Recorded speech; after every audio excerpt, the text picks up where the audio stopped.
খুব সুইট একটা আচারের রেসিপি শেয়ার করছি, আর সেটা হচ্ছে কাঁচা আমের বার্মিজ আচার। 1 কেজির মতো আম পরিষ্কার করে ধুয়ে নিয়েছি। এখন পিলার দিয়ে খোসা ছাড়িয়ে নিচ্ছি। আমটা খোসা ছাড়ানো হয়ে গেলে এরকম গোল করে স্লাইস করে নিচ্ছি।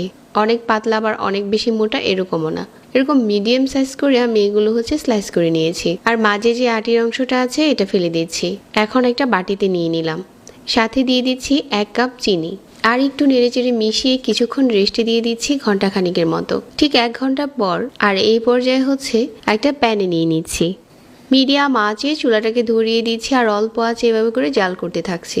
বেশ কিছুক্ষণ জাল করে নিয়েছি।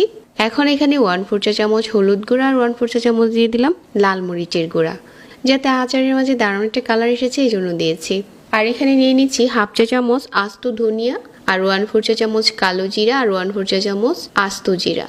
1/4 চা চামচ দিয়ে দিচ্ছি মৌরি, 2টার মতো শুকনা মরিচ দিয়ে হালকা ভেজে এটা আমি আধা ভাঙা করে গুঁড়ো করে নিচ্ছি। এটা দেওয়ার কারণে আজকের এই বার্মিজ আচারের টেস্ট দারুণ এসেছে। তো এভাবে করে মাঝারি আঁচে জাল করে যাচ্ছি। একটা আমের স্লাইসও ভাঙবে না, আর এটা দেখতে অনেকটাই স্বচ্ছ হবে। আপনি এই রেসিপিটা যদি সেম টু সেম ফলো করেন। এই পর্যায়ে চুলা থেকে নামিয়ে নিতে হবে, কারণ চুলা থেকে নামানোর পর এটা আরও বেশি টেনে যাবে।